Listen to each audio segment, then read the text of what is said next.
where you could argue that Essex have got quite a few number 8s, but with Bracewell batting below Harmer sort of tends to tell a story to me about what they're expecting, or the limits of what they're expecting from Bracewell with the bat. 2 slips and a gully and a short leg, and there's a looping delivery from Bailey which takes off and is gathered in nicely by Bell. But a good breakthrough for Lancashire right on the start of the last session of this game. 61 for 3 with Dan Lawrence the man to go, and that's certainly a very useful wicket to have taken at this stage. There are 38 overs to go. Wesley has 27, and with Critchley no score. Yeah, that's what Lancashire should be thinking with injury concerns. Certainly to Rossington, obviously, as a frontline batter, and to a lesser degree to Sam Cook. They're not far away from being in and amongst and potentially injured Rossington and then the bowlers. Oh, Cook was he third top scorer in the first innings? He made 20, didn't he? Yeah, right, 20. Yeah. Could be a big absence if he, depending on how he is. But he certainly showed the ability to hang around there. But you feel Lancashire, that's exactly what they wanted, and they want to follow it up with another one quickly. And I feel if they can separate these two, that really will throw doubt into the minds of Essex. Started with Anderson, they will start with Anderson from the ace close end after tea. He's bowled 9 overs, 4 maidens, 1 for 13. Tom Wesley on strike, 2 slips, leg slip, forward short leg, short mid wicket. Leg slip actually skips a few paces to his left. Tom Hartley goes to a leg gully position. So forward short leg, leg gully, short mid wicket, mid on, mid off, short cover, and deep backward square leg. Anderson for Lancashire in and bowls, and Wesley drives. Little check drive up towards mid on, where it's fielded by Tom Bailey, and there's no run. 61 for 3. So obviously this spell from Anderson on the back of that wicket from Bailey could be quite an important one, and we'll see if he can make another important breakthrough, having got rid of Alistair Cook, which is in this situation is about as big a wicket as you can get. Yeah, he's got Cook twice in the match as Anderson. He's into Wesley, a ball that's wide of off stump and left and taken by Bell. And this is obviously a follow-up to a conversation you were having, must have been about ice cream in the period before tea. May the 4th, the weather might be warmer then, and it's the first day of the next game at Chelmsford, says Alaric Cundy. And that's the date for it's the first day of the Surrey game, and it could be nice and warm, or it could be pouring with rain. We'll wait to see. You never quite know at that time of year. Field as it was, if anything, extra cover a little tighter in. Anderson over the wicket, bowls left again by Wesley. Yeah, so we'll wait to see if there's going to be nice weather for that one, but and also whether it will be a similar sort of pitch. But it's going to be another test for Essex. Surrey and Lancashire in the first 2 home games, and no game at the Oval this year. I think it's just Chelmsford. Last year it was just the Oval. 3 dot balls to start the Anderson first over post tee, and he bowls to Wesley, and Wesley defends a delivery that just comes back in towards him, guarding the top of his off stump, and there's no run. Surrey appear to be coasting, 112 for 1. This is an innings that's gone against basically the 3 previous innings, which have all been between 254 and 270. But Sibley 38 and Pope 34 from 41 balls against one of his favourite opponents, and don't see a way back for Hampshire there. 131 only needed by Surrey to get their opening win. Anderson and Wesley defends. And again, there's no run, angled in towards him, no ball, signalled by the umpire. Earlier there were wins for Nottinghamshire and Northants. Nottinghamshire beating Somerset by 165 runs. Somerset bowled out for 129. Lewis Gregory's 11 wickets in the match, counting for very little. Somerset's batting looking brittle in conditions that are offering anything much to the seamers, and I'm sure they'll be tested at Taunton. Unless they roll out a bit of a road for you there because of Somerset's batting vulnerabilities, and they decide to try and take withdrawal points. I wonder what they'll do. Anderson into Wesley, who's driving and missing. There's nothing from the bowler, but the keeper was up, the slips were up. Jimmy must have been thinking, "Oh, must be out there." But Anderson didn't appeal. There was an attempted drive from Wesley, and Bell and Jennings and Luke and Wells were convinced there was a little edge on that.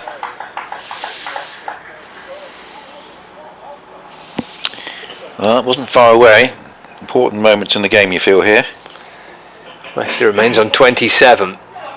It's worked away off the hip. Good stop by Tom Hartley at leg gully, and there's no runs. That's the end of the Anderson over, his first after tea. Wesley remains on 27. Critchley on 0. Only faced a couple of balls on Matt Critchley. Essex is 63 for 3. Yeah, so Matt Critchley off to a fine start this season after a disappointing return last, and that's really been one of the bright points for Essex at the start of this season. And his runs have certainly been needed, because Lawrence aside, there haven't really been a mountain of runs coming from elsewhere. So if he can see things through here, it will further consolidate his very good start to the season. Actually had an early season century on a flat pitch here, I think in the opening match, and then struggled a bit after that. So we're hoping that a good start won't prove a false dawn as it did last year, as Bailey bowls, and Critchley here gets not the best ball that Bailey has bowled. It's a bit short, and he pulls it away down towards deep backward square Josh Bohannon, and collects a run to get his account underway. 64 for 3. We haven't mentioned the runs required for a very long time, because it only needs to be mentioned occasionally because it's irrelevant. 277 more needed, but there are 36 overs to go after this, and there won't be more than that, unless Lancashire decide to bowl spinners in the last hour, but I don't see that as being a likely scenario here.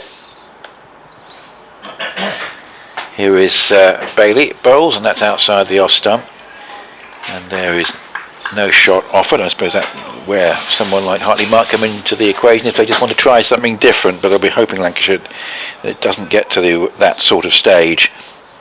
Yeah, we had one over, didn't we, of Hartley just before tea. Yeah, that's an exploratory one. Yeah.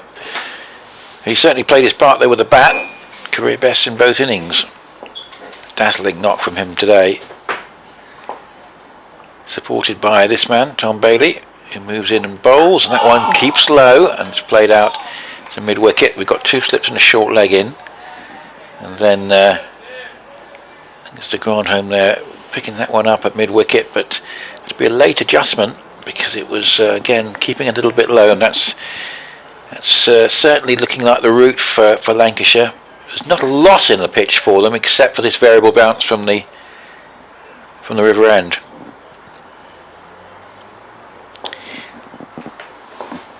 Everyone's staying on here on the Tom Pearce stand to our right, as this one's outside the off stump and left alone. 55 and 53 for Critchley against Middlesex, and 78 in the first innings here. So the order of the day is not really to make another half century necessarily, but just to try and bat out for as long as possible. And Wesley doing a good captain's job here at the moment. 27 from 88. If it can eat up 50 balls, Critchley. Yeah, that would be it's almost what the order of the day is, really, isn't it? Bailey with 2 slips and a short leg quite forward, bowls, and there's also a short square leg in. That one's driven quite firmly back at him, and he parries it away to mid-off, and there's no run. So yes, we've got a sort of close set in field, whereas earlier today we were seeing supposed one savers right on the sort of edge of where the fielding circle would be, but here mid-on is Anderson, is sort of fairly orthodox. Mid-wicket is quite close and quite square, that's the Grandhomme, and there's also a sort of like a backward square leg, is also closer than you would normally expect, and this is played to that particular fielder, just played comfortably away by Wesley with a late adjustment, just wary of the bounce from the river end. 64 for 3, 27 to Wesley, and 1 on the board to Critchley, with Dan Lawrence the man out for 15. So it's not going to be a long heroic rear guard from him today as there was 6 years ago. He was LBW to Tom Bailey to give Bailey 2 for 18 at the moment from his 11 overs. There's probably not a great deal he could have done about it neither. It kept low and it came back into him. And a great delivery to get, is it? First over after tea, and trying to keep that one out that skids on. The only live game, if you like, in Division 2, because Leicester against Derbyshire is a certain draw. Going quite well for Durham. Worcester are 5 down. For 122 for 5, getting a further 192 there. Anderson in bowls and Critchley defends. Away to the offside. No one. There's been a few very generous declarations in that game. Originally we were fooled by a declaration coming up too soon. They just added a handful more runs actually, Durham, so they could almost have declared it. At first we were setting them less than 300. In fact, they were setting them in the end, I think it was 314, which is still fairly reasonable. But they've got 5 wickets so far. 3-2 Australian Matthew Kuhneman. Anderson to Critchley. That's turned to the leg side. Well guarded the leg side. Short leg, short mid wicket, mid on. Can't get it past de Grandhomme at mid wicket, and there's no run. And that's very interesting because you remember Matthew Kuhneman as part of Australia eventually went in with 3 spinners and a seamer against India as the pitches started to spin more and more in that series.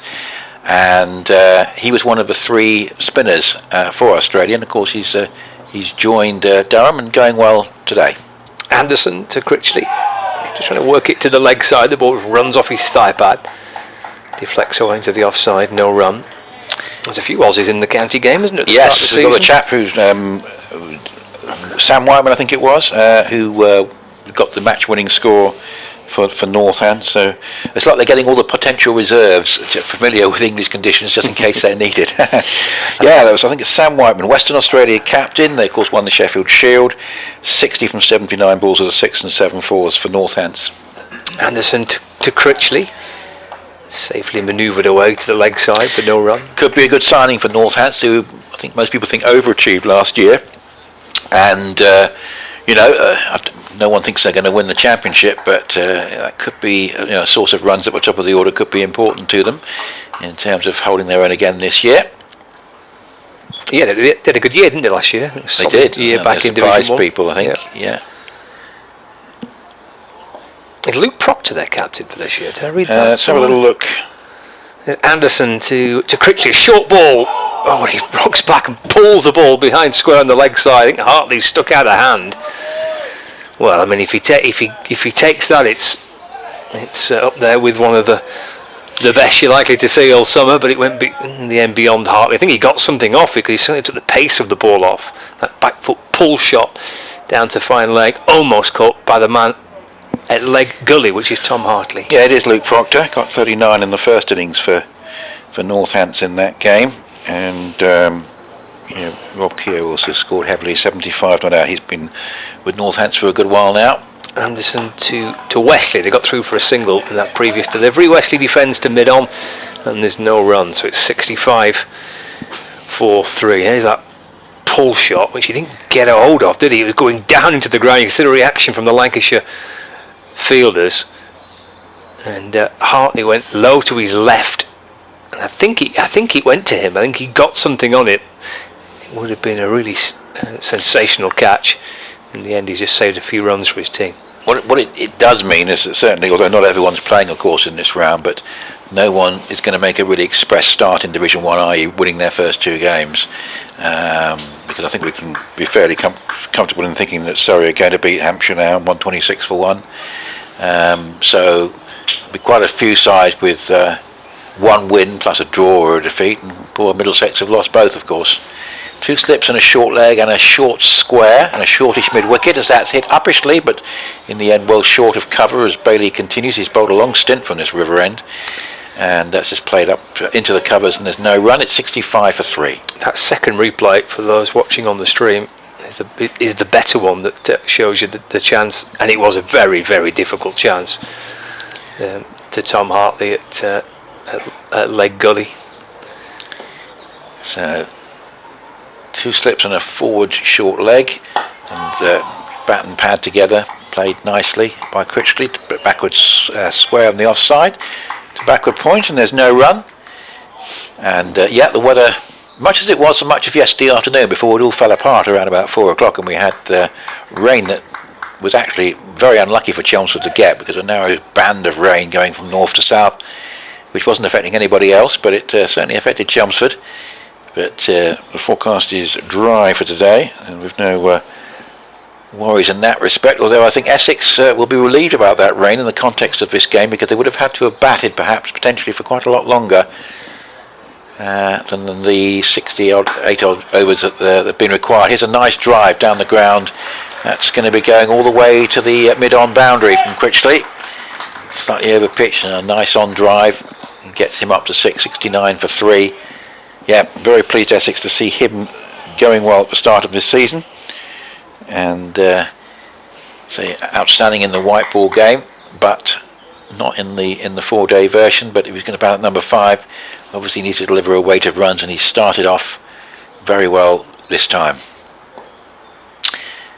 Bailey bowling to Critchley again. He was thinking of a pull shot there. The ball was there for the shot, but decided against it, just reined in his natural attacking instincts.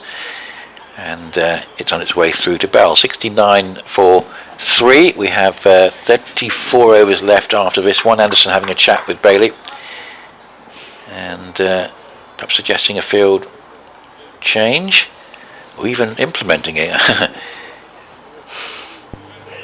Certainly a little bit of an adjustment there.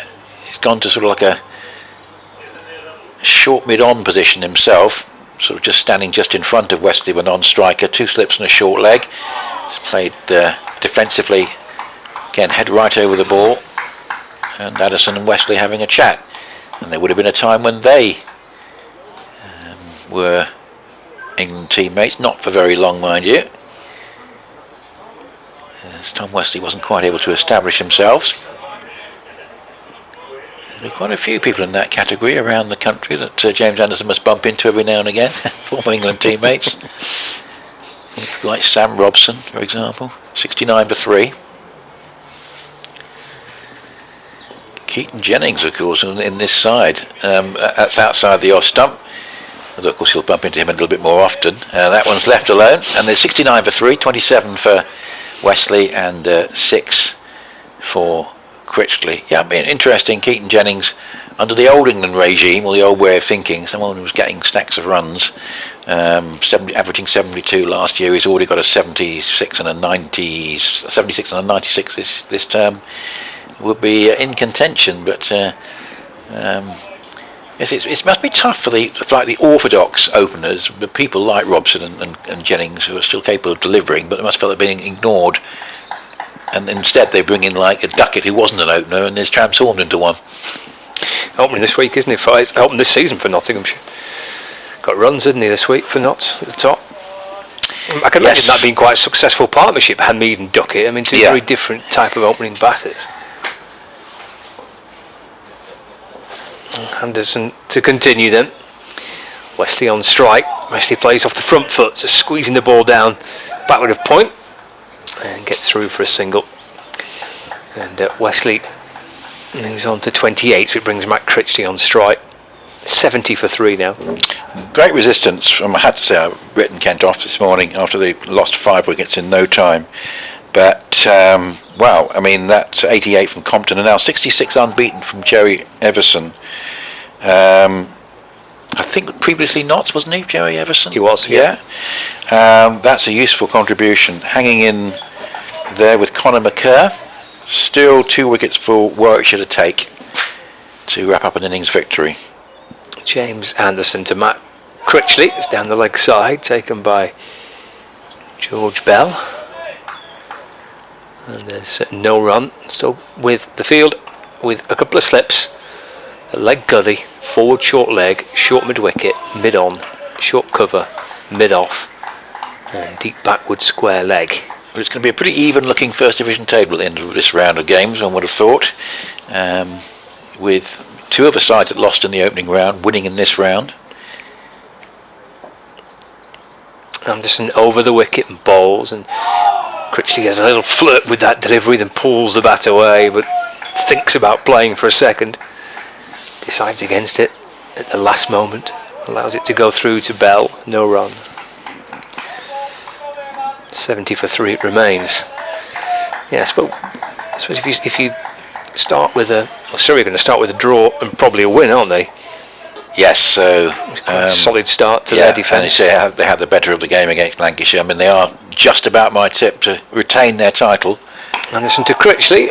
Gets forward and defends, no run. Well, I had Lancashire last year, so I might be wrong again.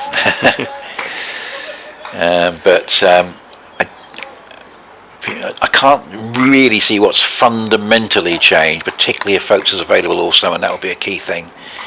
Because obviously there'll be several rounds of championship matches clashing with the Ashes, because it's all in June and July. And his presence will be very important.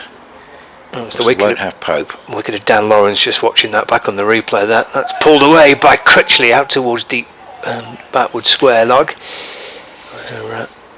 Rob Jones on the 12th man for Lancashire there, fielding. And the score moves on to 71 for 3. Critchley moves on to 7.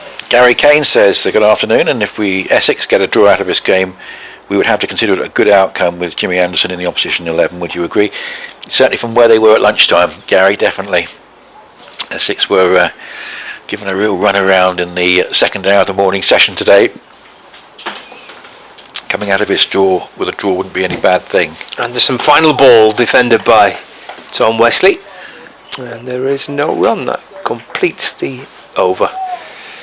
So 71 for 3. I feel that it was that session on Friday where Lancashire battled through to 82 for 1 that didn't put Essex out of the game with a chance of winning it completely, but it was a real statement of intent from Lancashire that they were going to, make a better fist of it second time round, and they, despite losing a few early wickets first thing on the third morning or afternoon when we started at 1:10. If you like, the marker had been laid down, and Lancashire, having got through yesterday, just losing 3 wickets, really consolidated this morning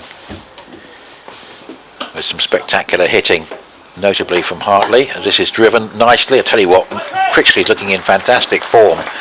Bailey is over pitching there, and that's put away for 4 past Anderson at short mid-on. Really is looking in great form. What a contrast to last year. He was really scratching around at times, but he's actually sort of batting as if it's a normal match situation. He's gone pretty quickly already to 11 from 19 balls, whereas Wesley has 28 from 95. 75 for 3. Lancashire getting to the stage where they'd like to get another wicket fairly quickly. Here's Bailey again, bowls to Critchley, keeps low, but it's well away from the off stump, but that is a potential danger ball. And Bradders back in touch with us, says he recently saw a photograph of Sir Alistair Cook on his farm with some sheep. They were all marked with a blue dye, each with a different number. He say, I asked a local farmer what the markings were for. He told me that they were barcodes. There's a joke of a similar type, but I heard it about 5 to 10 as I was driving in this morning. I don't think I'm going to tell it on the air, but it was yes, it was a similar sort of joke. So if you're listening to the same station as I was at that time of the morning, you know which joke it was. 75 for 3, 28 to Wesley and 11 to Critchley. And Bailey bowls, and that's outside the off stump, and taken by Bell standing up. Welcome back to David Brett. Hi Nick, BBC Essex I hope you were listening to this morning. You're a company man. The joke wasn't on, they didn't broadcast that joke, no. But I will say actually, I thought it would be a good day for Essex today, because I heard, this is my odd comment of the day to follow up the one I did yesterday, but I'll come on to that after this ball, slip and short leg. So this is driven off the back foot, and it goes past Bailey, away for at least 2, probably 3, being chased back to the long off band. I think they're going to settle for 2. It's a normal match situation, they would have gone through for 3, but they had plenty of time there, as Williams had to jog back, but in the match situation, no need for worrying about a third run. But a nice punch. He's playing very nicely, isn't he, Critchley? He is. Bailey was trying to tap that onto the stumps just in case Wesley was out of his crease. So I think we're going to have Scott coming back in. Now, I heard a very rarely heard record on the way in this morning, which I thought might be a good omen for the home side today. As that was played away up towards mid-wicket. It's an American number one from 1963 called Easier Said Than Done by a group called The Essex. Now, you've heard of David Essex. This is a group called The Essex, who are an American group. Maybe this is a good omen for the day for Essex. Well, partially, because it looks like they might just get a draw. Over to Scott in just a moment. Thanks, Nick. Well, still a way to go just yet, but creeping ever so slightly closer to safety. Just the 3 wickets down. What's the time? We are just gone 4:30. Certainly can't see hands being shaken at 5 o'clock yet, as that one's defended into the offside. Just bearing in mind the amount of overs left in the day, but if Essex can avoid losing another wicket in quick succession, then they'll be more confident that they can hold on for a draw. But it's been pretty obstinate stuff from the Essex batsman. Critchley's probably scoring the most freely out of all the batsmen so far. But as we were saying, runs don't matter at the moment. It's just keeping your wickets in hand. Welcome back, Scott. Done all right, hasn't he, Critchley? He's kind of the dismissal of Lawrence straight after tea. Little opening there for Lancashire, but helps when you come into the game in such good form like he has. 3 50s on the spin to start the season. But hit a beautiful on drive, didn't he? Bailey's bowling down here a little bit earlier on. Yeah, looks a man in good form. So 2 slips in for Anderson, a mid-on, a mid-wicket, a short leg and a leg slip. That's pulled away in the air imperiously out to the boundary. A couple of bounces and 4 runs. But he won't mind that, an attacking shot. Anderson, obviously, won't like to be hit for runs, but it's good to see the batsman going after it. Gives them a chance if it miscues. Wesley goes to 32. Might be like potentially Anderson's last spell in the match. Starting with Anderson straight after tea. They'll bring in Williams, they'll have a go with the Grandhomme. There's not much happening from there. Not so sure they would go back necessarily to Anderson again. A little bit later on down the line, we'll see. We're in the 37th over the Essex innings. Oh, that one keeps low and just gets his bat down on it, does Wesley. A thick outside edge, runs down and away for a single towards third man. 82 for 3, but again the odd one just keeping low, and if it's on target, batsman could be in trouble. Yeah, it's done for 2 batters, hasn't it, so far, Lawrence and for Brown. Balls are kept low. Sun just dipped behind one of those clouds. Again, I don't think there's any threat of rain about. No, it's been pleasant, hasn't it, today? Yeah, really nice. I think Nick's point about the weather yesterday, and I think without that, I think Essex was probably quite grateful for that rain yesterday afternoon. Anderson down the slope, right arm over to the right-handed Critchley, who defends up towards mid-on, and there's no run. And they're batting for a longer period of time, aren't they, potentially? If Lancashire even have another 25 overs yesterday, even maybe 30, you know, that's a lot of batting. There's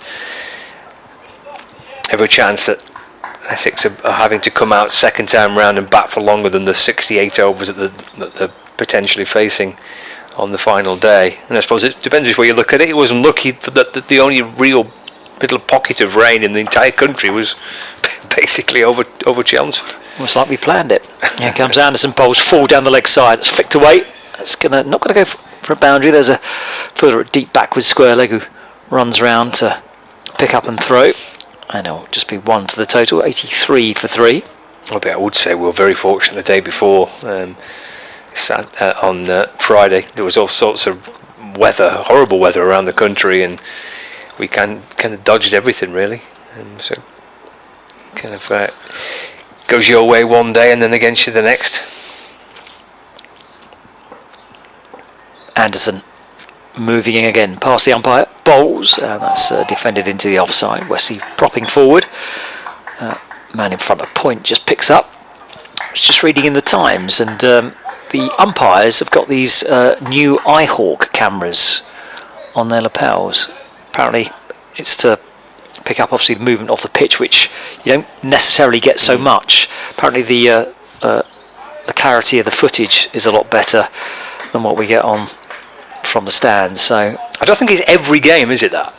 Oh, I didn't read the whole article. I assumed it was every game. No, I think it's a selection of the games. Just the ones with the Australians playing in. Here comes Anderson again, defended into the leg side, and it's a dot ball to the end of the over. 37 overs gone, so minimum of 31 to go, and Essex at 83 for 3. It's intriguing though, isn't it? They were definitely wearing them last week at Old Trafford for the game, the Lancashire Surrey match. You could actually see them on the front of their jackets, and there's at least another one round of fixtures this week in which they're also being used as well. The footage was being sent back and it appeared on iPad, and we were able to look at it a little bit last week. Actually, it wasn't kind of widely available. It wasn't like part of the streaming coverage, but it's obviously it's like a limited number of people that were able to view it. But it was quite intriguing to see, the ball tracking and stuff on the cameras that the umpires were using. Yeah, technology is great, isn't it? I mean, eventually, does it pick up like Hawkeye tracking? Or yeah, it does. Wow. Yeah. Impressive. Yeah, it is. Yeah, it was quite intriguing too. I don't know whether that's something that potentially could be expanded across the county game, but obviously it just costs money, doesn't it? Yeah. Well, from what I was reading, that's sort of what Luke Wright is he head selector now for England? What? Sounds about. Yeah, he was there last week actually at OT. So I think they're using that technology. Here's Will Williams replacing Tom Bailey. That's driven straight down the ground by Matt Critchley, and there's no run. Fielded by Williams off his own bowling. Well, as soon as you get that sort of technology opened up, and it's portable and it's cheap enough, it goes beyond the county game, right? You can counties like Essex can send it out to the local club sides and stuff, and they might be able to find gems that would never get unearthed otherwise.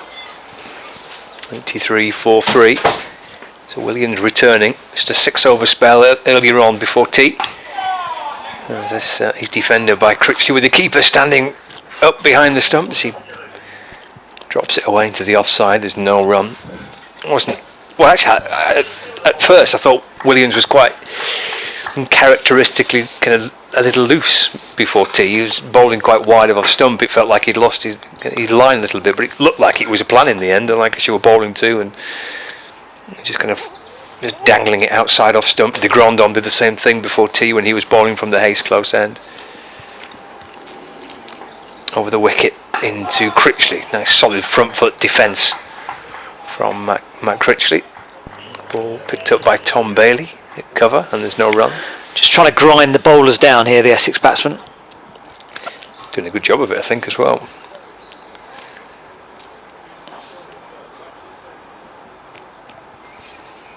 Williams wandering back to his mark. Anderson there polishing the ball. BBC Essex Cricket at gmail.com if you're still listening. Come towards tea time on a Sunday. Sets off again. Solid defence again by Critchley. And there is no run. Ice cream gate seems to have come to an end. Good. In fact, I hope I wasn't too controversial with my outrageous comment that you can't have an ice cream van that doesn't sell ice cream. I mean, you won't be allowed in the county again the next time you come now. True, fair enough. You'll suddenly find your ticket at the Chelmsford train station gates doesn't work all of a sudden. 14 to Critchley. Williams searching for a breakthrough. Turned through mid-wicket nicely by Matt Critchley. 3 chasing after it. Runs out towards the boundary. Anderson doing his best to catch up with it, and does. Critchley comes back for a couple. Takes his total onto 16. 85 for 3 now. Can't really say the pitch has flattened out, because there's still been opportunities. Obviously with the ball, the odd ones spat out the surface, others have kept low. And I wasn't here for the first 2 days, so was it anything to do with the weather, with the way the wickets were falling, or? It looked like there was a bit in the pitch first 2 days. Maybe it has calmed down a little bit.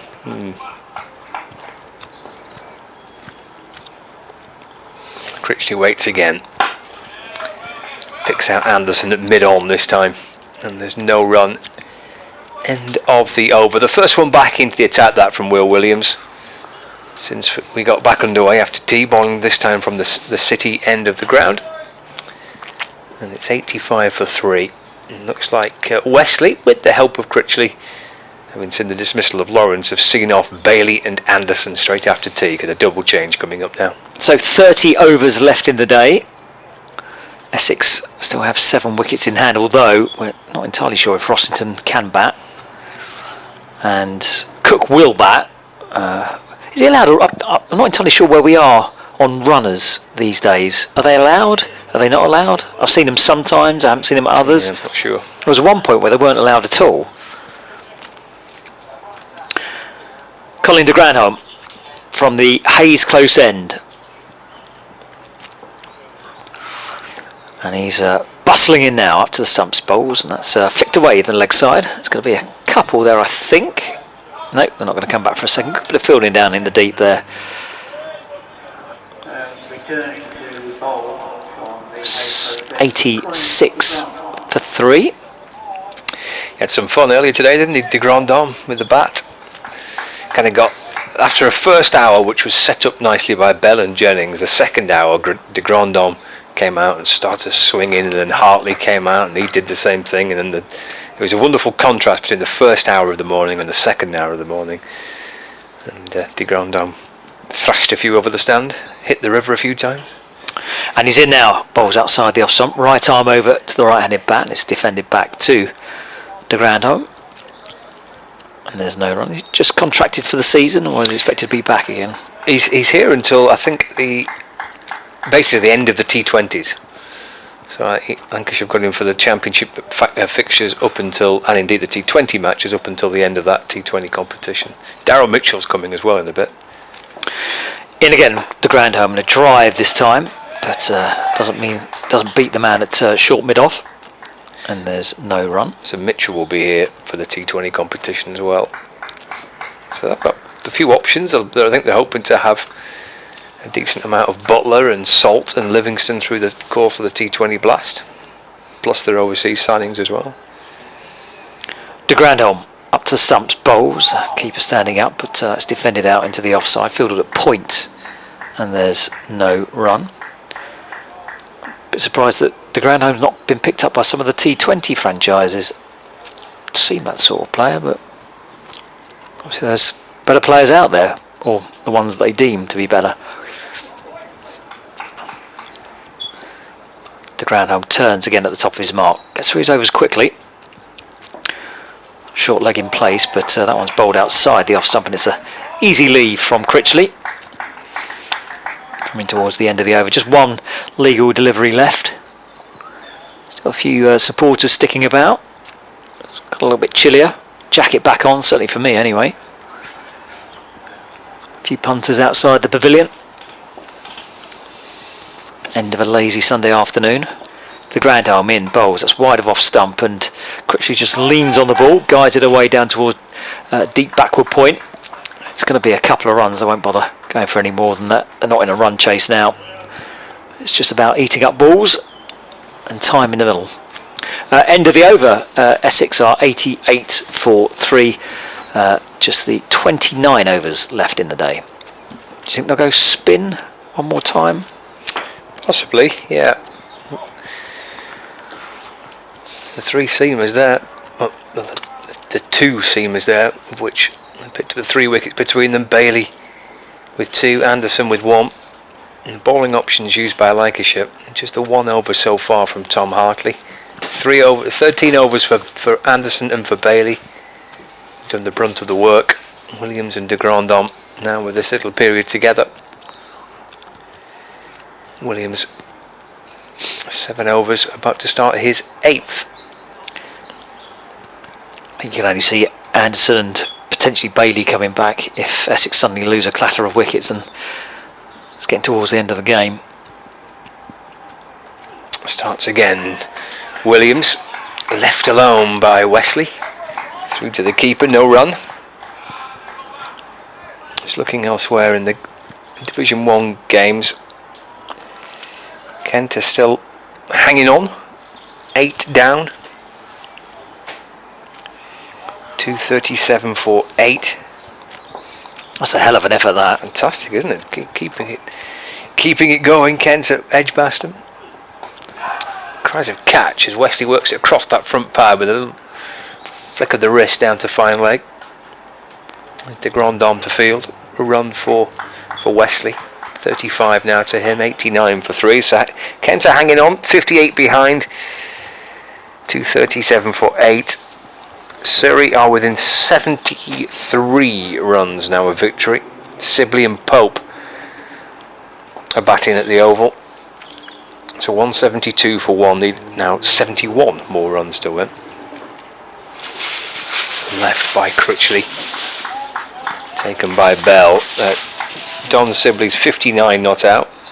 The forgotten man of England. From 114 balls. In contrast, Ollie Pope is 71 from 73. Wins already today for Nottinghamshire, beating Somerset by 165 runs, and Northamptonshire beating Middlesex by 7 wickets. Will Williams for Lancashire. It's a nice shot by Critchley. Punched down the ground through straight mid off. Worth a couple for him. Don't think it'll have enough to reach the rope. No, it doesn't. In fact, they run 3 in the end. Critchley moves on to 21. There's no pace in that outfield, is there? Too much water. Ball limping towards the boundary each time.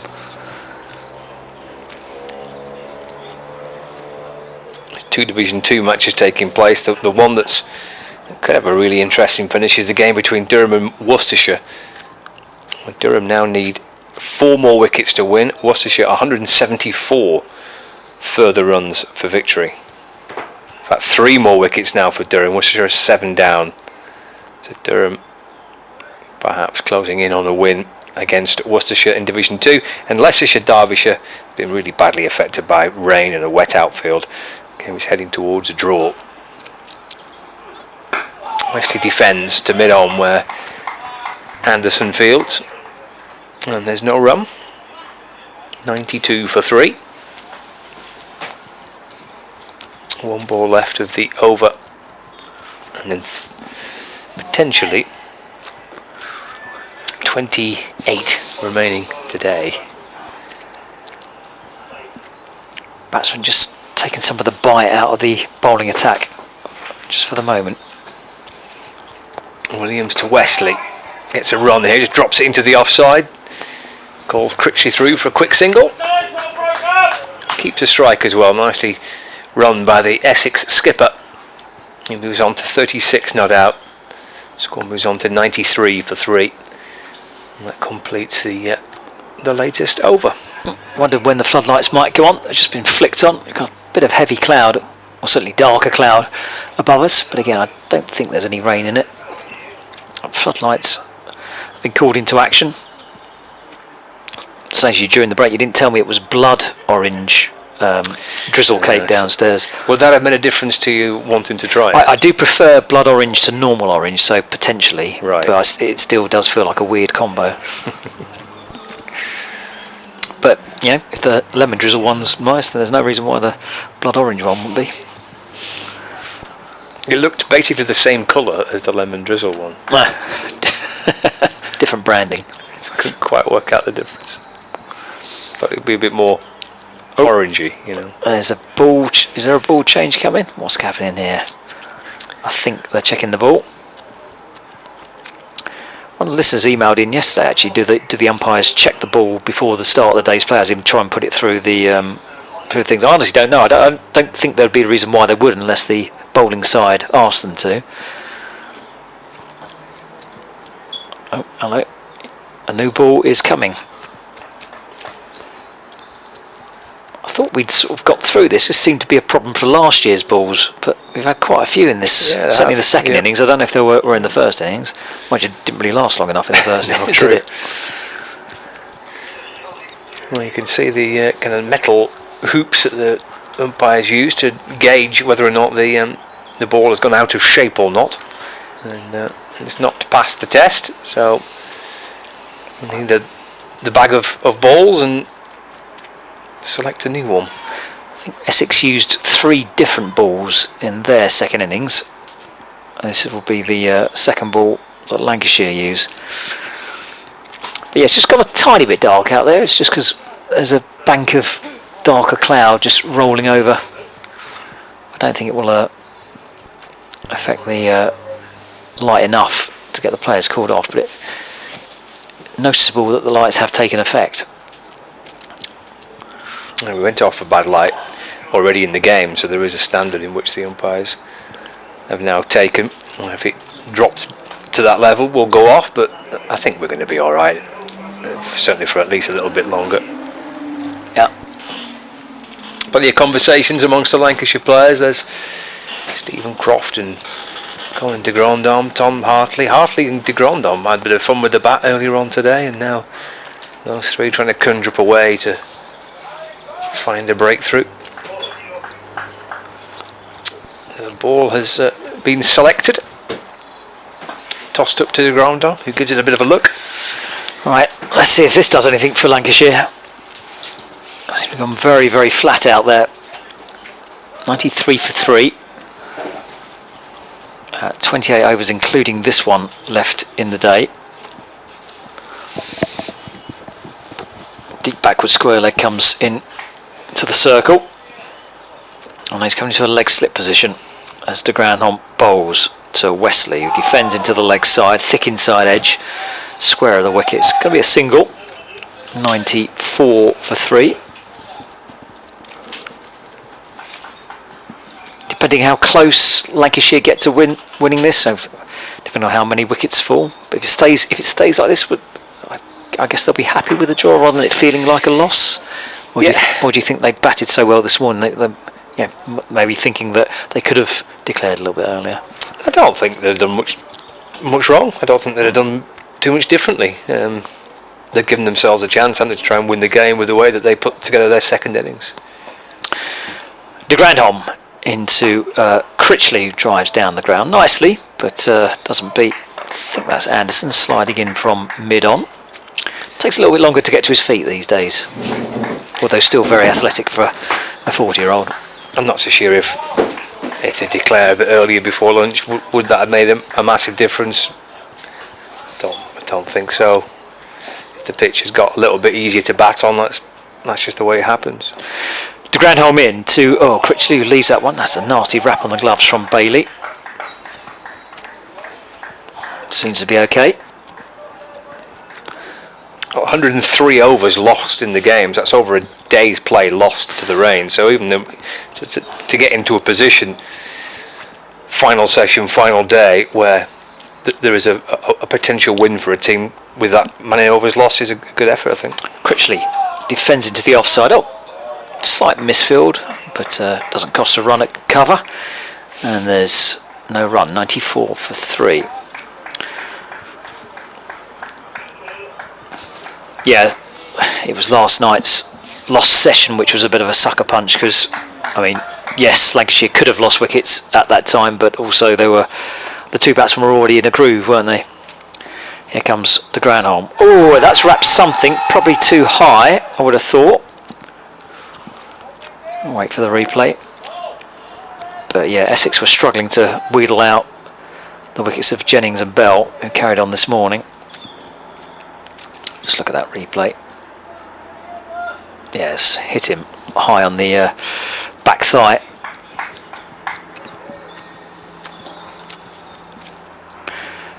De Grandhomme in, bowls to Critchley on his toes, drives down the ground, and Anderson tumbling stop, an extra roll for luck. And that's the end of the over. A dot ball to finish. 94 for 3. I say 27 overs remaining in the day. Lancashire requires 7 wickets to win. Feels like a long way off at the moment, but never know. A couple of quick wickets.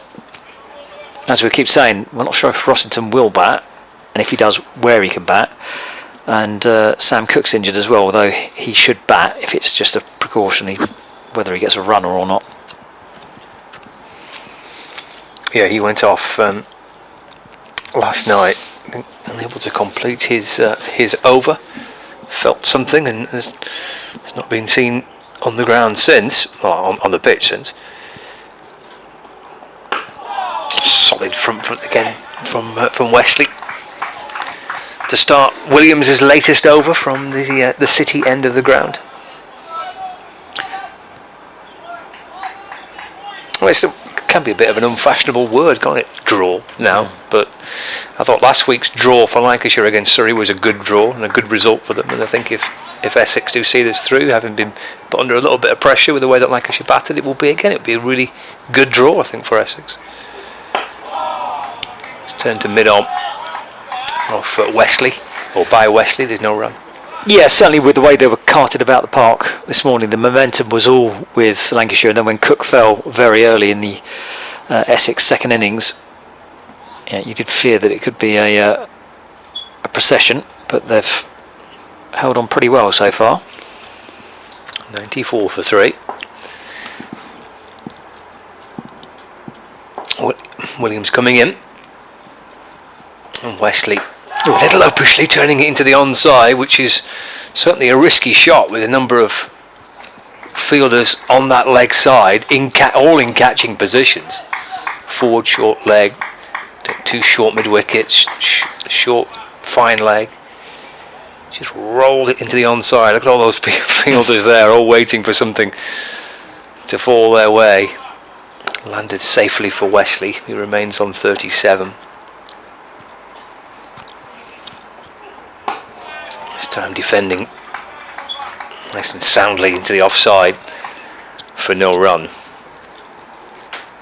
2 balls left for Will Williams in his 9th over.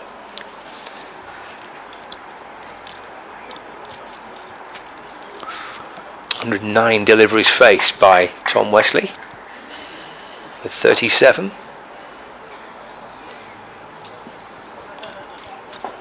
Good roll by the captain here. Going back, getting right in behind it, playing it with a straight bat, and Tom Bailey tumbling around there on his hands and knees to stop the ball at mid-on.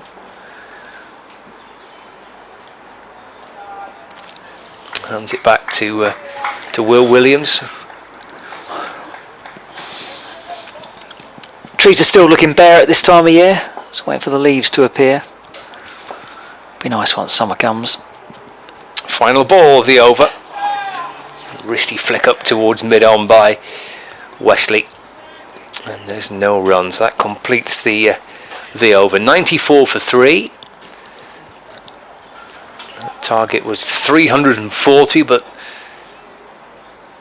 for Matt Critchley and for Tom Wesley, the current 2 in the middle with the bat for Essex, it's overs remaining in the day, and they're slowly but surely edging that number down. 26 to go in tonight's allocation. Well, we're comfortably past the 5 p.m. mark. Oh no, we've just hit the 5 p.m. mark, so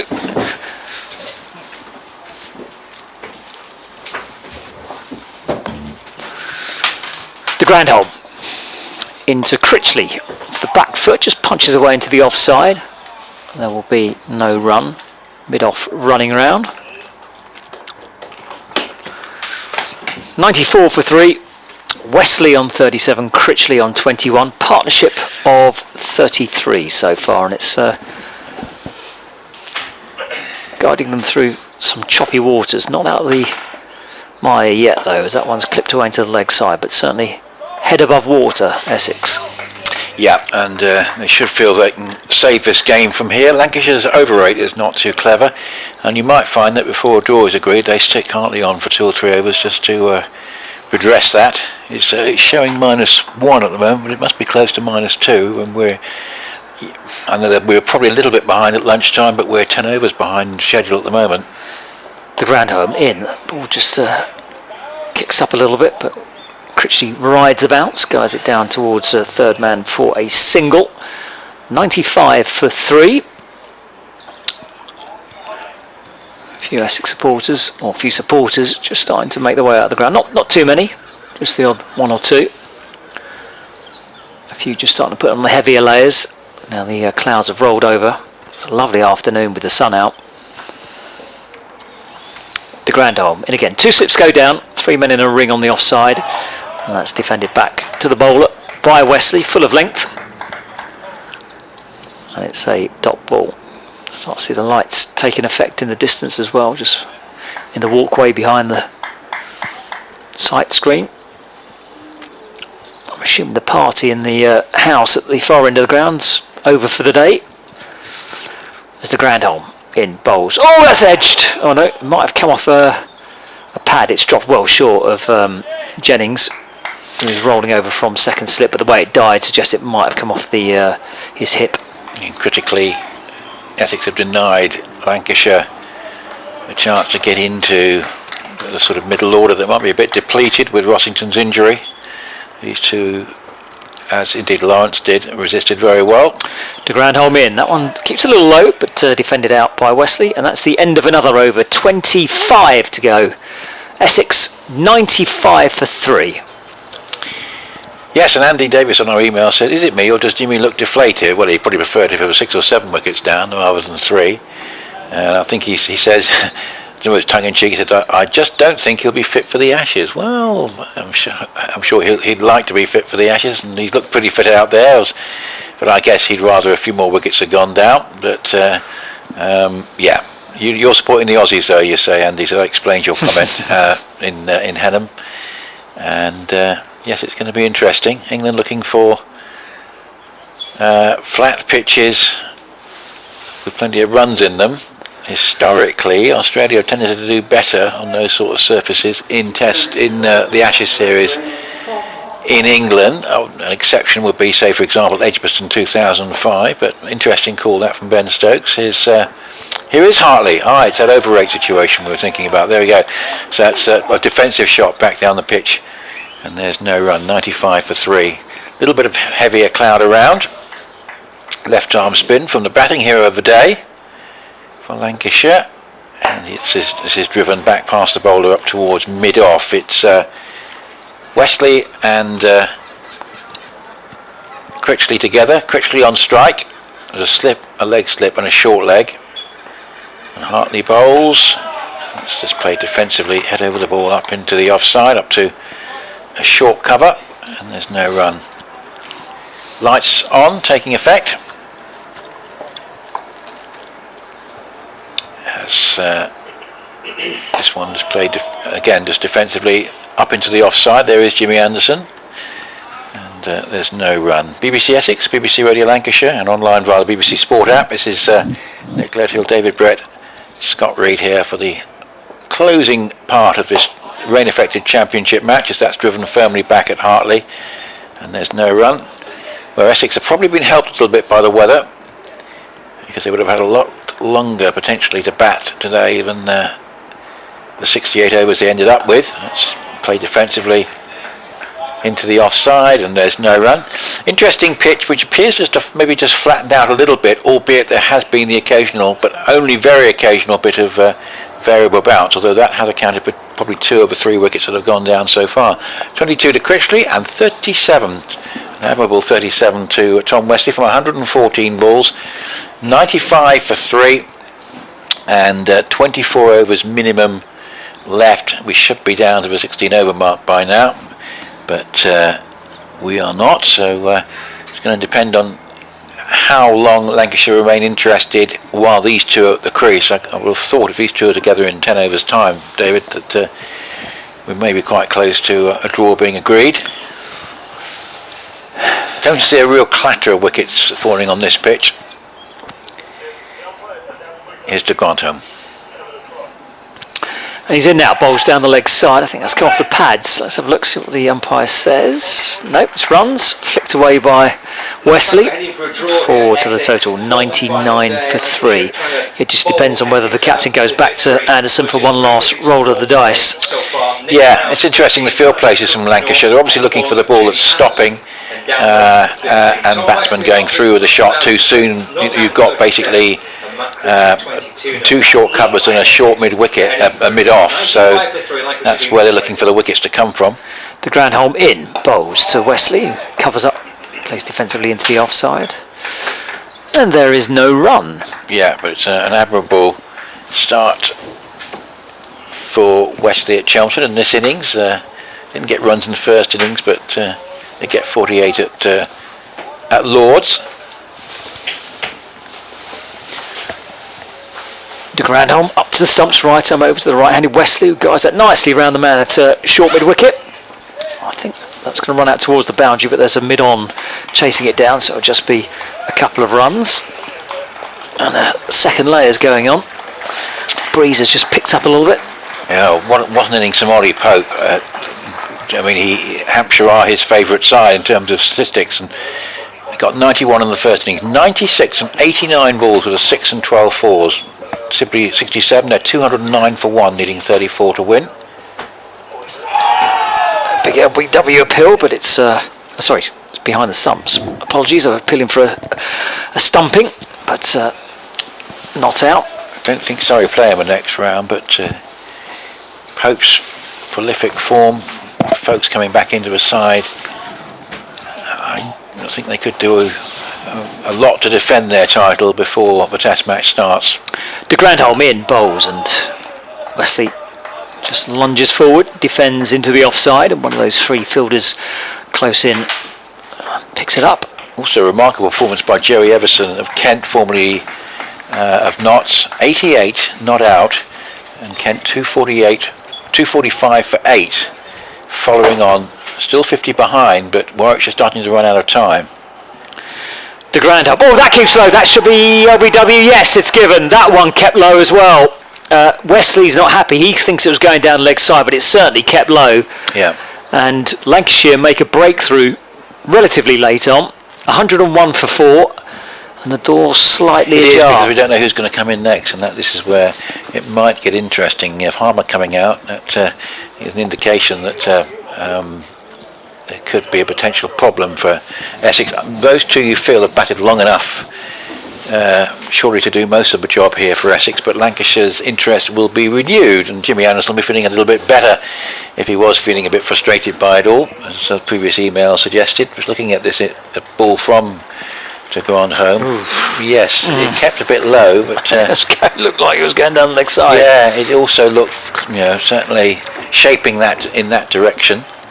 So we'll get a second look at it, but Rossington coming out. When we saw the dismissal, obviously part of the thing was the ball keeping low and Wesley sort of getting slightly tangled up. So it was where it hit him, which pad it hit him on, and so therefore whether it was going down the leg side or not. But don't know if we'll get another look at that. Anyway, Rossington fit to bat. Whether he'll be playing in the next championship match, we shall see. I think if you had DRS, you would definitely review that one. Yeah, yes. Rossington has had a quiet start to the season with the bat. Doesn't particularly need to get a lot of runs here, just needs to occupy the crease. It's against his natural game.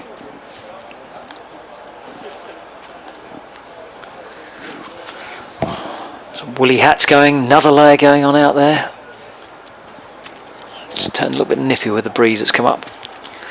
So, wicket with the last ball of the over. Essex are 101 for 4, but Rossington has come out to bat. Yeah, and it's Critchley taking strike to Hartley, left arm spin with 4 men round the bat. As Hartley bowls, that's just played from the crease, backward of square on the offside, 23 overs to go including this one. And as assuming the light holds, it probably should do.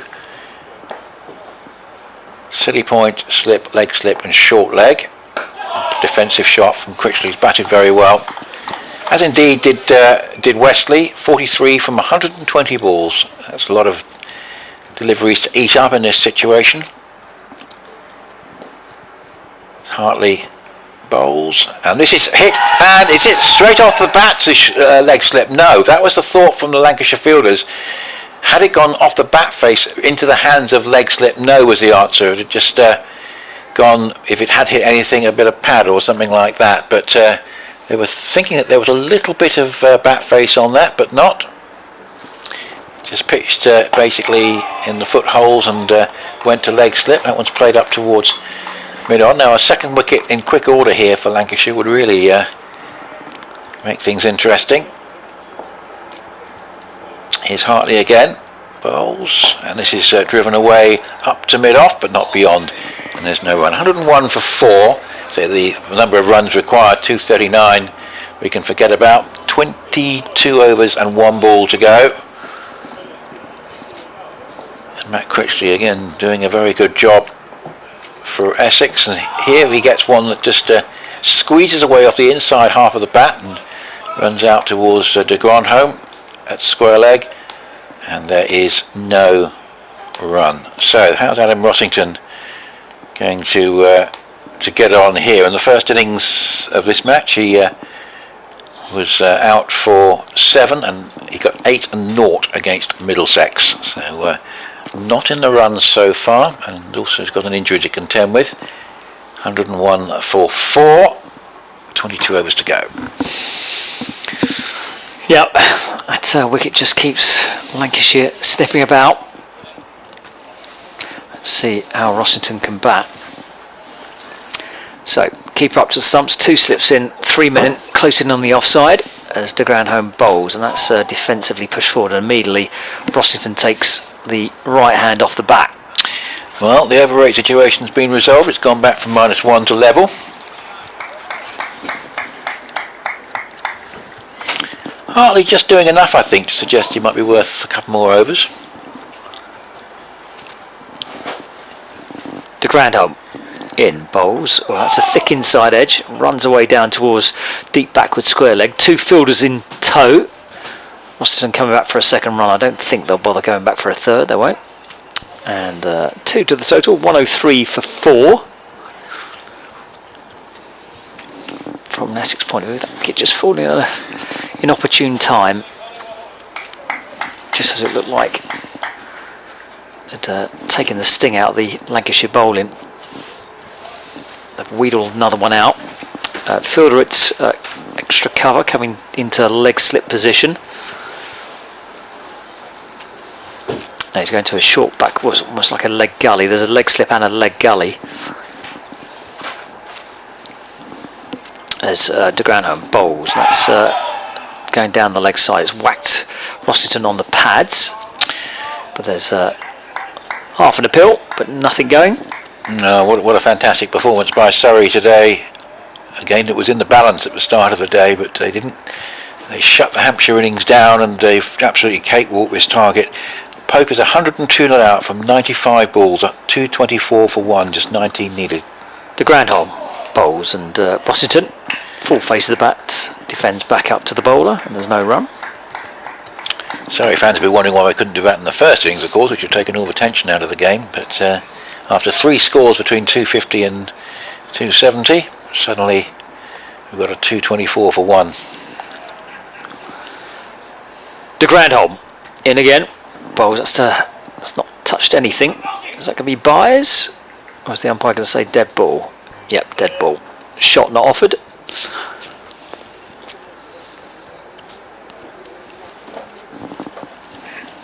It's as you were. A circle of fielders around Rossington. 2 men close in the offside. 1, 2, 3, 4 in front of square on the leg side. All within 10 yards of the touch strip. You've got the 2, they've got the leg slip and the leg gully, and the 2 slips as well. Here comes de Grandhomme bowls. That's well wide of off stump. And Rossington will be relieved. Didn't have to play at that one. That's the end of the over. 103 for 4. 21 overs remaining. Yeah, and just a couple of other games still could be draws or wins for the fielding side, with Kent 8 down at Edgbaston and Worcestershire 7 down at Chester Street. And in both cases they're hanging on at the moment. It's been a tremendous effort by Kent today in particular.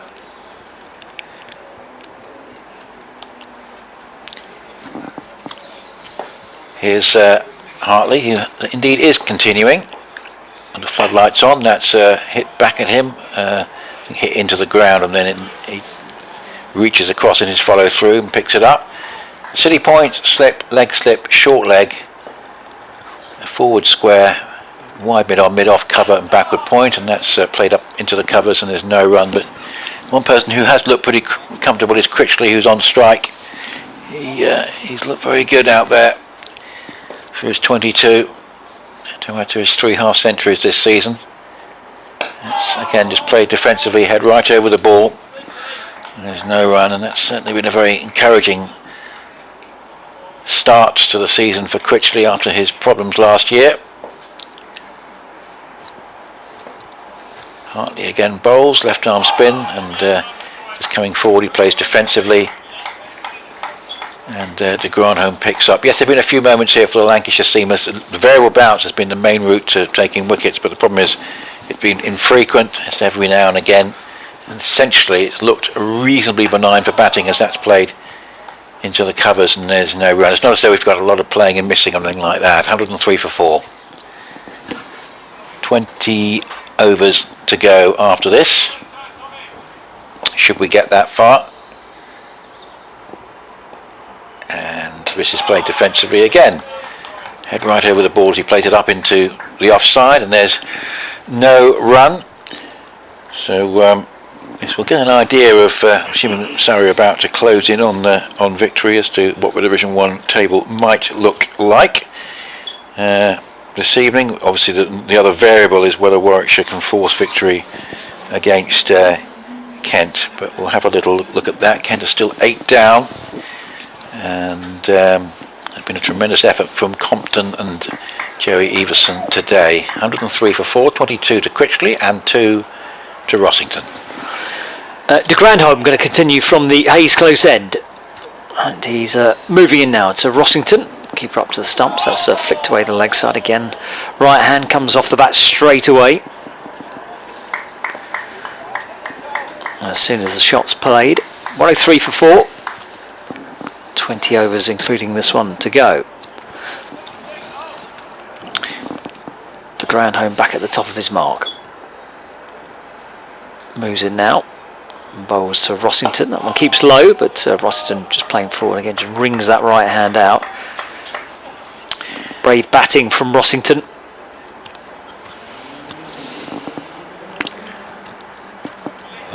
We're assuming Pepper will take the gloves if Rossington's not fit for the next match. There'll be another chance for him with the bat in 4-day cricket. De Grandhomme in again, and Rossington equal to it, just defends. Equally, it'll give another chance for Ben Allison with the ball if Sam Cook's not available.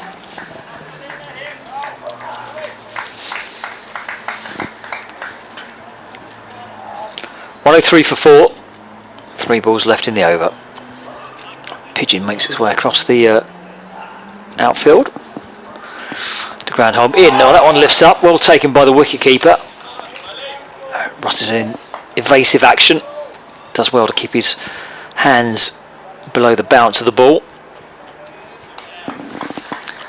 Yes, Martin just getting in contact with us about dead ball, meaning no buys. That's where a shot's not been attempted, basically, and the ball goes through. It counts as a dead ball.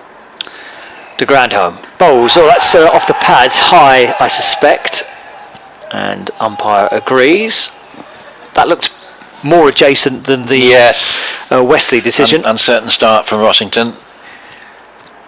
Interesting to have another look at that, but it's a pretty confident, it's very much wicket to wicket to Grandhomme, so you wouldn't expect it to be too wide. Let's see if we get another chance to have a little look at that. We are going to now. Yeah, wicket to wicket approach looked a pretty good shout. I mean, it's going down leg when it actually hit, but it was a lot lower than we thought, as the next delivery has just turned into the leg side. Not far away. And that's the end of the over.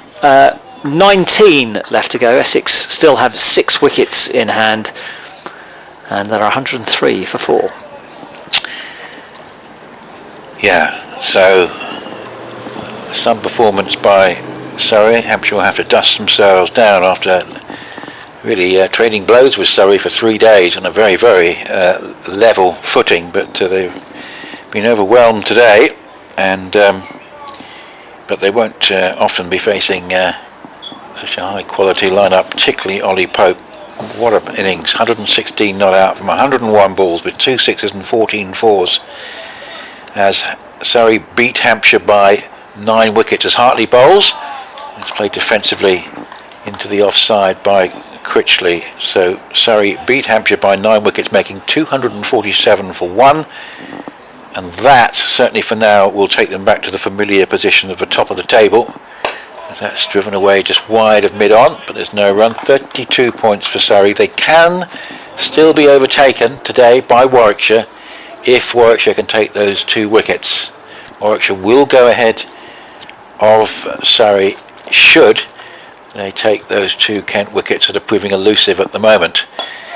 This is played defensively into the offside. There's no run. So Surrey 32, and should Essex draw, they'll go to 25 with Hampshire and Notts on 23, and then it depends on what Kent do as well. That's played away up towards mid-off, and there's no run.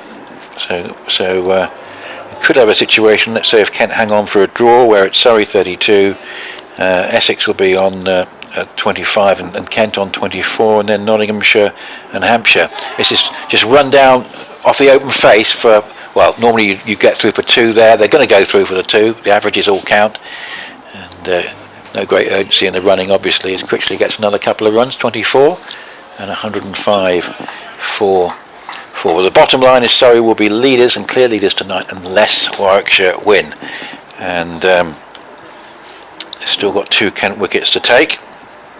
Joey Everson is 91 not out. Have a look and see his career best stats. I bet this is right at the top end of what he's done before. Got 2 slips, a silly point and a short leg, and just pushing tentatively forward at that. Critchley, with a few oohs and ahs and behind the stumps, but he got it away okay into the onside. But 105 for 4. There are 18 overs. 18 overs to go. 105 for 4, 24 to Critchley and 2 to Rossington. Yep, it's a slow creep towards safety. Rossington actually doing a pretty good job out there. He doesn't look comfortable. No. He's obviously in a lot of pain every time he plays a shot, but he's doing a job out there for his team. So wins for Surrey, Notts and Northants today. The Grandhomme in bowls to Rossington, who drives on the up, and it's fielded at short extra cover, and there's no run. And Joey Everson, along with Ben Compton, currently the heroes for Kent, ahead of Essex's visit on Thursday. But Kent will go into that game in fine fettle, because they could have an equal record to Essex of a 1 win and 1 draw. The Grandhomme right over to the right-handed Rossington, and that kicks up. Oh, I fear that might have wrapped the batsman on the glove. Joey Everson has 1 century to his name, 109 not out, is best. Well, he might still manage to get to that if he bats through to the close. Bit of a field change here. What's happening here? The man at leg gully is going at a very short backward square leg. De Grandhomme into Rossington. Oh, that's a thick inside edge, and he'll get away from the strike. They'll just take a single here. Interesting, in the last hour virtually no wickets have fallen at all anywhere. Nothing at the Oval, nothing at Edgbaston, nothing at Chester Street. So it looks as like the bowlers have packed up for the day, although I'm sure they're all trying, and Hampshire's now of course have given up. But it's been a bit of a collective batting resistance around the country in the last hour or so.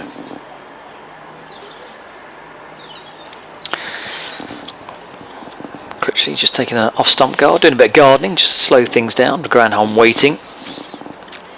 There's a short leg and a silly mid-off in place for Critchley as the Grandhomme bowls. It's driven back to the bowler, can't quite pick it up with one hand. And there's no run. 106 for 4. 17 overs left in the day after this one. De Grandhomme turns to come in again. Bowls, and that's driven nicely through the offside. Don't think that's going to get to the boundary. There's 2 fielders in chase. In fact, it might actually. And that rolls over the rope. It does. Nicely struck by Critchley, who's in good form. He goes to 28, 110 for 4. Yes, as I was saying that, so we've got another wicket for Durham, and it's Matt Kuhneman again. He's got his 4th wicket. It's 166 for 8 there now, Worcestershire. Still needing 148 to win. And so Durham 2 wickets away in that one. De Grandhomme up to the stumps, bowls to Critchley. Guys just run nicely away back with a point on the offside. And that's going to run away for 4, is it? Oh, it's just pulled in on the boundary rope, literally within inches. And they run through for a couple of runs. 112 for 4. Oh, it was a no ball. There's a 4 no ball. That one previous. So 1 ball left in the over.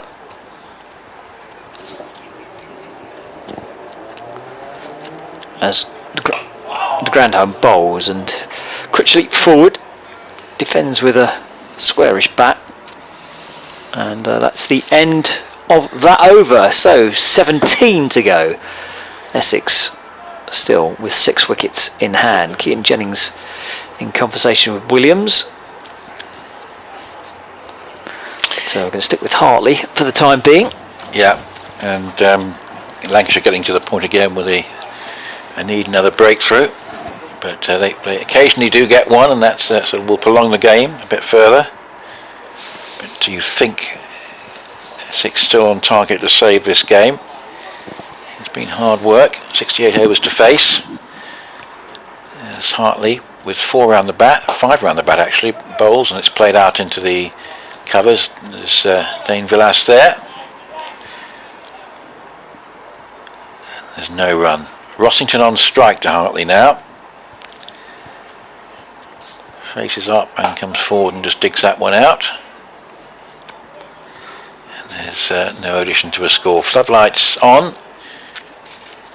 Quite chilly as the evening starts to set in. That one just played back down the pitch and fielded by the bowler in his follow through.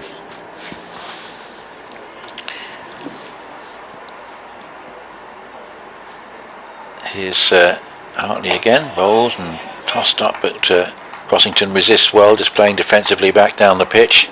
114 for 4. So looking as though Essex are going to be in that pack behind Surrey tonight, unless Warwickshire can trump them all by winning against Kent. This one is just played out into the offside. There's Villas completing the fielding. And Hartley coming in once again. That's just played defensively back down the pitch, and there's no run. Yeah, thank you. Just had a point about the fact that it looks like the bowling points that Essex got haven't been included in the stats that I was reading out, so they actually would be a bit closer to Surrey than I thought. So that's something to take into account. Thanks very much for that, brothers. So actually it would be 28, because usually the bonus points are updated as they go along, but maybe they haven't been on this occasion. So yeah, it would put Essex in a pretty decent position, given that no one will have won 2 games. So they'll settle for that, I think. 114 for 4. Welcome back to Scott. Hi Nick. The umpire has just signalled that this is the start of the final hour of the game. Lancashire have made a bowling change, so that little spell from de Grandhomme has come to an end. Thought he bowled well. Thought it was intriguing to watch that little passage of play when de Grandhomme was bowling, men around the bat all nice and tight in. It was really intriguing cricket. Will Williams returns instead, and this is flashed onto the leg stump of Critchley, and it just glanced away off his some part of his pad, speared in down the leg side by the bowler, and it's been given as leg byes. See, back on the replay of this from Williams, the first ball fizzed in onto the down the leg side, hit the pad down towards the boundary, 4 by signalled by the umpire. So de Grandhomme's spell comes to an end, and a little final burst for Will Williams. Can he conjure up a bit of magic here for Lancashire? Critchley gets runs instead through mid-wicket. Jogs through for a single. Critchley moves on to 31, 118, correction 119 for 4. Yeah, I've got that updated table now in front of me, which is the one that's including the bonus points from the current games. from the first innings. So yeah, it will be. Surrey have definitely gone to 32 points, and Essex with a draw will go to 28. Kent with a draw will go to 25, and then we've got Hampshire, Nottinghamshire, and Northampton have all completed 23, 23, 22. But say Warwickshire, the one team that could yet make a move. Rossington's on strike. Williams is into Rossington. Turns that away down to short fine leg, and again continues this habit of taking the bottom hand off, taking his hand off the bat, and wringing that hand, and you can tell he's struggling. Lancashire can sense it as well. They've got plenty of people in and around him. 2 slips, and then Anderson at leg slip, leg gully, short leg, 2 short mid wicket, short extra cover. He defends, does Rossington. So I think Essex will certainly settle for 28 points from the first 2 matches. Obviously 2 wins would be great, but the fact that nobody's managed 2 wins means it's of less importance.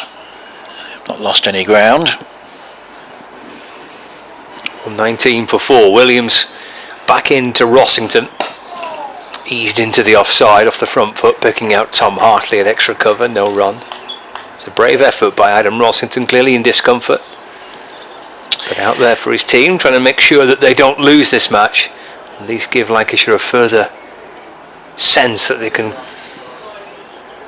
try and surprise everybody and pick up still 6 more wickets. It's a lot to take with into the final hour of the match. Williams to Rossington, forward again defending, and there's no run. That's the end of the over. The first back into the attack for Will Williams. You fancy probably another 8 overs if I don't make any breakthroughs.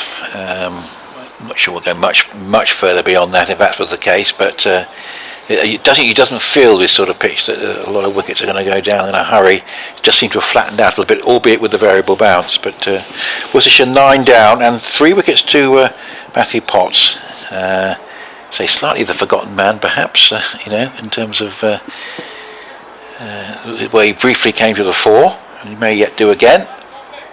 But also Matt Kuhneman of Australia with Durham this season, doing a very good job in that game. He's got 4 wickets, and Durham 1 wicket away from victory in that match. Durham had a very, very nondescript season last year, so an early win would do them a power of good this time round. 4 men round the bat, and here's Hartley bowling, and just seeing Critchley just come forward and just play that defensively into the onside, and there is no run. So Hartley once more bowls, and that's just again steered away for a single. Fielder's quite deep set, and Critchley, he's probably not going to get another half century here, but it's not impossible. He's gone to 31. What a start to a season he's had with the bat in terms of consistency. 119 for 4.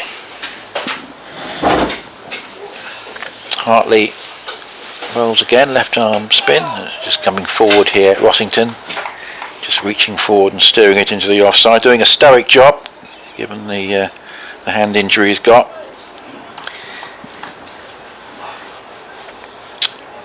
Hartley once more comes into bowl, and that's again just played defensively back down the pitch, and there is no run. So Essex eating up time, just 14 overs to go after this, and off the back foot, which is steered nicely away for 2. It's being chased back by Villas towards the deep cover boundary, but it was a nice stroke off the back foot. Just had a little bit of room to play the shot there, did Rossington, and goes along to 5, and it's 122 for 4. And Essex were under a lot of pressure at the end of that first session of the day, and of course perhaps even more so after the quick loss of Alistair Cook to Jimmy Anderson, who've resisted well, and that's driven away for a single by Rossington. So it looks as though Essex are going to start with a win and a draw, which, as they given the fact that nobody's got 2 wins, means that they are sort of in amongst it with several other teams. Just missed Middlesex really, who've completely missed out so far with 2 defeats. But generally speaking, elsewhere we've got a sign, I think, of quite a competitive top division starting to build up. 123 for 4, 32 to Critchley and 6 to Rossington. Which is nice, isn't it? You want that. Don't want kind of it to be dominated by 1 or 2 or 3 teams. You want, ideally, everyone with a chance of being able to win games. It can be a pretty competitive top division.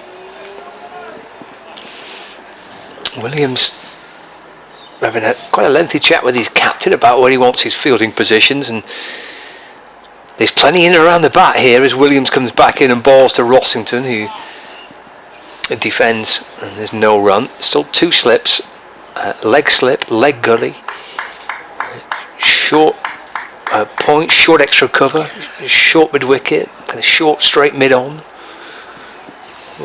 Lots of Lancashire fielders all dotted around waiting for something that might just loop up. LBW has been the main mode of dismissal in this innings so far. Everyone's gone via that way. And again, Williams targeting the pads of Rossington. When he takes it off those pads, works it out towards the leg side for no run. 123 for 4. Rossington's faced 31 deliveries now for his 6 runs. He's defended really well. Every ball he's faced has caused him some discomfort. He's still there for his team. Williams to Rossington, nudged off the front foot into the offside for no run. Yeah, you feel obviously you've got the odd sort of ball potentially stopping a little bit, but I think it would be much if Essex had a target that they were chasing. I think the pitch would have offered Lancashire more in terms of creating dangers and creating mistakes. But other than the ones that have kept low, generally speaking, the Essex batsmen have been able to negotiate this pitch in a situation where they're just looking for a draw. Williams to Rossington. That may have kept a little low on him. He brings the bat down. Defends again, no run. Kent have 13 overs to complete what would be a marvellous survival, having been in terrible trouble with the clatter of wickets this morning. Joey Everson 92 not out, 258 for 8, 13 overs to survive. Yes. And as I say, if Warwickshire can still find a way of winning, they'll go top, otherwise it'll be Surrey at the top of the table. It's Williams walking backwards to his mark, probing away, trying to find this 4th wicket. Not on this occasion. Rossington's forward in defending, and again there's no run. 123 for 4 it remains.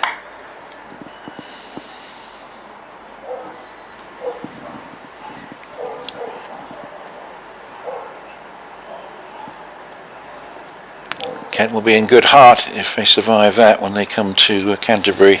Their fans certainly will be. They've already got 1 win this season. Williams to Rossington. He takes a single here, just tries to work it away through the offside. Actually, he'll come back for 2. Jogs back for a couple. End of the over as well. Rossington moves on to 8. 125 for 4 at the end of the over. Minimum of 13 overs remaining. And about 50 minutes of play potentially for Lancashire to pick up 6 more wickets. Yeah, and just if you haven't been with us during the day, we saw a very good first session for Lancashire. 96 to Keaton Jennings. He was out in a team's cause trying to push things along, and George Bell batted very well with him, continuing that partnership that they'd set up yesterday. As Hartley bowls, and that's played back down the pitch, and there's no run. Bell making 56, his second half century of the match. Jennings 96 from 201 balls.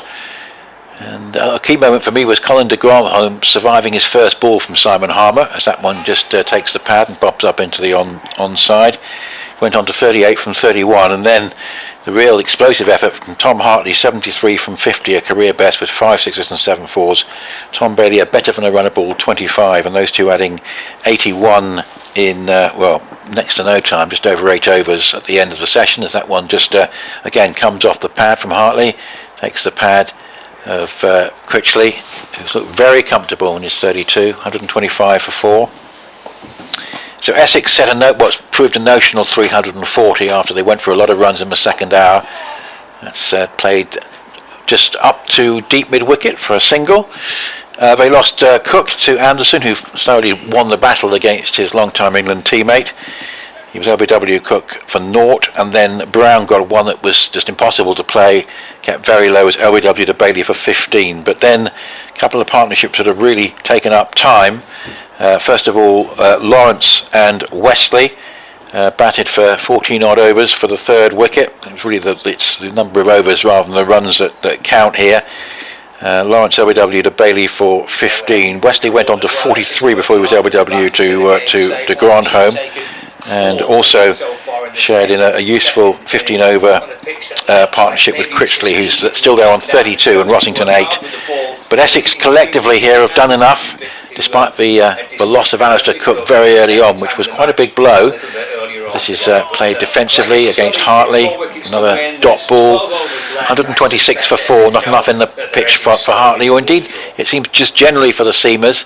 If anything, it's flattened out a little bit. 33 to Critchley and 8 to Rossington, 126 for 4, and there are 12 overs to go at the moment. No sign that Lancashire are going to make the breakthroughs that they need, and that the game therefore likely to end up as a draw. It'll be a second draw for Lancashire, and Essex a draw to follow the win that they had in the first round of matches at Lord's.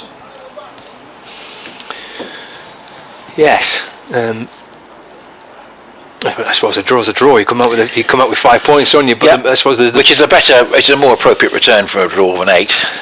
It's at least you've stopped the other side winning, which is makes it almost worth a bit more, doesn't it?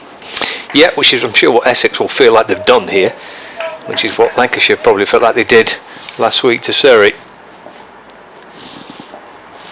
There's Williams into Critchley, completely cramped for room, keeper standing up, fielders all around him, and he can do nothing really much more than just push it along the pitch and defend for no run. Leicestershire Derbyshire, by the way, is still going on because it's the first innings of the match. Yes, of course, yes. It would be much simpler if there were no bonus points available on day 4, regardless of the match situation, and that would save that problem, but everyone could finish at a more appropriate time. Yeah, they've had a bit of rotten luck there, haven't they, with the weather and the wet outfield. And Critchley forward to this delivery from Williams, which is a fullish of length, just outside off stump, and that's played back on the bounce to the bowler, and there's no run. Having said that, in this venture, Leicestershire have only managed to get one bowling point, and Derbyshire was still about 90 runs away from a batting point, so it's not proved to be particularly worthwhile. 26 for 4.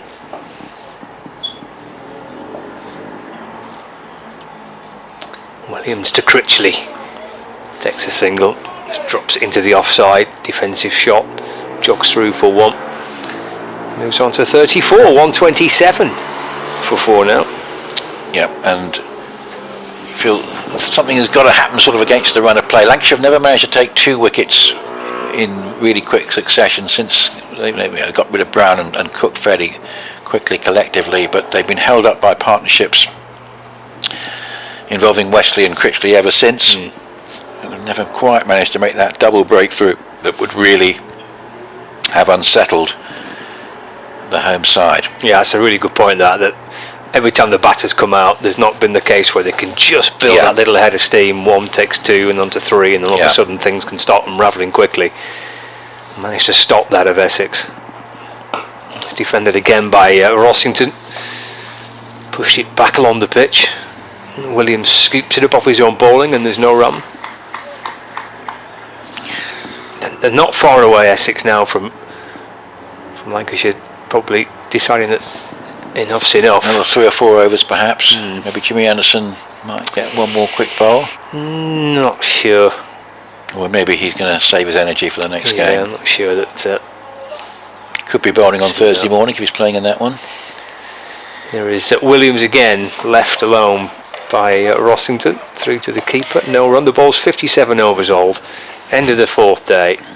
I'm not so sure that Keaton Jennings is turning to Jimmy to say, give me one more go. No. But I don't even think he's out there, actually. No, which is a good way of avoiding bowling from his point of view, if that's the case. Yes. I don't know what disservice he is. He's at mid wicket. But I think it's not really. I think if it was 7 or 8 down, I think he might be throwing the ball. possibly, yeah. Rossington waits. Williams in, and again he's able to defend, playing the ball back along the pitch, stopped by Williams off his own bowling, and there is no run. It's the end of the over. Keaton Jennings is going up to have a brief chat with the umpire, and the 2 batters are standing looking in the direction of the Lancashire captain, and looks like we're going to go on for a wee bit longer. Worcestershire 9 down at Durham. If they can hang on, they've got another 12 overs to hang on, so it's unlikely. They'll stay joint top with Leicestershire, who will go to 32 with their draw against Derbyshire. Worcestershire at the moment on 27. But if Durham win, as you'd expect, they will go up to 27 points as well. Interesting to see sides like Durham, Sussex, Leicestershire, even Worcestershire, who've had disappointing campaigns last year, making decent starts there in Division 2. Of course, Yorkshire plumb bottom at the moment, with only 5 points to take away from their outing to Bristol as Hartley bowls. It's played off the back foot for a single up towards long on, and another run goes to Critchley, who I don't think is going to get 4 consecutive 50s, but it's a pretty good effort again from him. 35, 128 for 4. But I'm not quite sure what takes the top billing for the performance of the day. Really is. This is driven up into the covers and there's no run. Whether it is Surrey's remarkable 9-wicket win over Essex, another century for Ollie Pope, or should Kent hang on, this incredible resistance from Compton and then Joey Everson particularly. This is just played away into the offside, up towards cover. Dane Villas completes the fielding, and so already stories emerging in the championship season. That's played defensively on the bounce up to Silly Point, and there's no run, but no, it's a real statement from Surrey today. There's no question about that. And again, it was nip and tuck for the first 3 days. They've really taken control of it on the 4th day in such style as that's played defensively into the covers this time again by Rossington, who stays on 8 off the bowling of Hartley, who's bowled quite a spell now from this river end.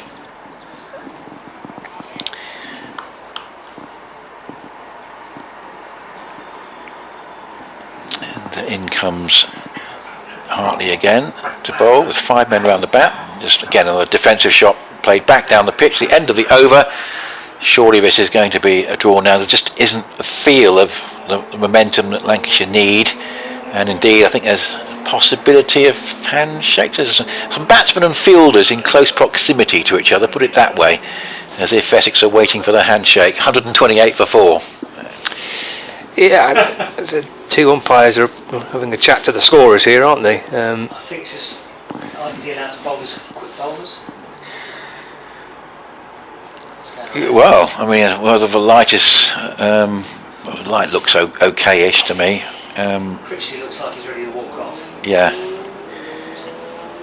I don't think there's any issue that they can't come off now, because we've, in terms of the playing time, where are we? It's 10 to 6.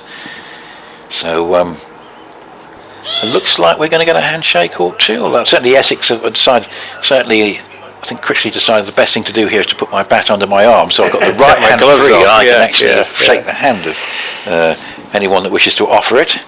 I mean, it says overrate levels, unless so people that's a haven't got any double problem there. Hartley's done the job in that respect.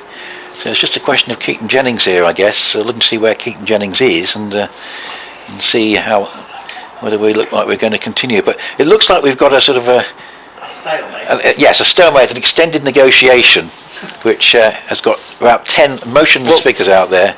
It's been clarified, isn't it? The umpire's on the radio, so it's waiting for some clarification on something. I'm sure it might be the over rate. That's the only thing I can think of, just to make sure. Yeah, and there's the handshake, match drawn. So, well, that wasn't the most sort of straightforward ending of a game you'd ever see, but it represents a good afternoon's work for Essex, because they were bang in trouble at lunchtime today. Lancashire had absolutely hit them everywhere. And when they lost Alistair Cook very early on, with 68 overs to bat, there were a few problems out there, no doubt about it. But they've managed to battle through for a draw. Critchley 35, credit particularly to Wesley for his knock as well, and to Lawrence, shaking of the hands going on out there. Jimmy Anderson, perhaps his last appearance at Chelmsford, has again shown his great qualities. And Alistair Cook will know all about that, but then of course he knew already. 128 for 4, 8 to Rossington, 35 to Critchley. Match drawn. Essex will go to 28 points. Lancashire will go to 17.